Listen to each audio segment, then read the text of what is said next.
ঈসা আলাইহিস সালাম দাজ্জালকে মারার পরে আরেকটা প্রজাতি বের হবে, এর নাম ইয়াজুজ আর মাজুজ। নাম শুনেছেন? এই যে এই সূরার মধ্যেই আছে, এই সূরা কাহাফের কথা বললাম না, সূরা কাহাফের পিছনের দিকে আছে ইন্না ইয়াজুজ ওয়া মাজুজ মুফসিদুনা ফিল আরদ। যুলকারনাইন বাদশার কথা পড়বেন, তিনি এই যে দেয়াল নির্মাণ করে দিয়েছিলেন লোহা এবং তামা দিয়ে, মনে আছে, পড়েছেন? আচ্ছা, এই ইয়াজুজ আর মাজুজ যখন বের হবে পৃথিবীর পানি খেয়ে শেষ করে ফেলে দিবে একেবারে। এর এত বেশি হিংস্র হবে যে এদের সাথে লড়াই করার মতো ক্ষমতা কোনো মানুষেরই থাকবে না। এমনকি ঈসা আলাইহিস সালামেরও নয়। ঈসা আলাইহিস সালাম তুর পাহাড়ে চলে যাবেন মুসলিমদেরকে নিয়ে, তুর পাহাড়ের ভিতরে মুসলিমরা সেখানে লুকিয়ে থাকবে, পৃথিবীর মেসাকার অবস্থা হয়ে যাবে, পৃথিবীর পানি খেয়ে শেষ করে ফেলে দিবে একদম হিংস্র প্রজাতি। তখন ঈসা আলাইহিস সালাম আল্লাহর কাছে দোয়া করবেন, আল্লাহ এই বিভৎস জাতিকে ধ্বংস করো। আল্লাহ রাব্বুল আলামিন তখন ওই ইয়াজুজ আর মাজুজের এই কাঁধে, ঠিক কাঁধের মাঝখানে একটা ভাইরাস জন্ম দিবেন। কি জন্ম দিবেন? ওই যে বলি না মহামারীর ভাইরাস, অমুক ভাইরাস তমুক ভাইরাস, এই ভাইরাস আরো সামনে আছে বাকি এখনো। ওই ভাইরাসে, ওই পোকায়, ওই ব্যাকটেরিয়া বা যেটাই হোক আল্লাহ পাক যাই দিবেন, এতে করে ইয়াজুজ আর মাজুজের পুরো প্রজাতি ধপ ধপ ধপ করে মারা যাবে। মানে এটা ছোঁয়াচে রোগ হবে। কি রোগ হবে? ছোঁয়াচে। ঠিক যেমন আমরা একটু করোনা দেখলাম না, একজন থেকে আরেকজন, একজন থেকে আরেকজন, এরকম জিনিস চলবে আরো বিশ্বে।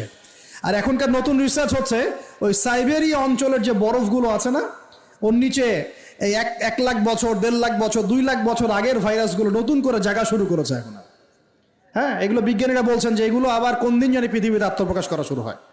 সবকিছুই ঘটবে। বিশ্বটার খুব রহস্য আছে, বিশ্বটার অনেক রহস্য আছে। আল্লাহ পাক এগুলো খেলার ছলে সৃষ্টি করেন নাই, পরীক্ষা। লিয়াবলুয়াকুম আইয়ুকুম আহসানু আমালা, আল্লাহ পাক বলেছেন। এরপরে ইয়াজুজ আর মাজুজের সব প্রজাতি মারা যাবে। নবীজি বলছেন জমিনে কোনো জায়গায় ফাঁকা থাকবে না, সমস্ত জায়গাতেই ওদের দেহ পড়ে থাকবে। আল্লাহু আকবার। এরপরে ঈসা আলাইহিস সালাম আল্লাহকে বলবেন, আল্লাহ জমিনটাকে পবিত্র করে দাও। আল্লাহ পাক কি করবেন জানেন?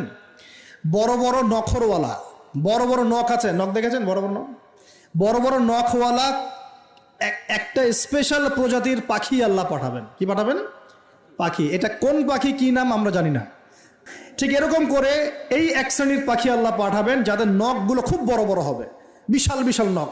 এই নখগুলো দিয়ে তারা দেহগুলোকে উঠাবে, উঠিয়ে নিয়ে কোথায় যে ফেলে দেবে আল্লাহ ভালো জানেন। সুবহানাল্লাহ, আল্লাহু আকবার। আল্লাহ পাক বিশ্বে কত কি বাকি রেখেছেন এখন।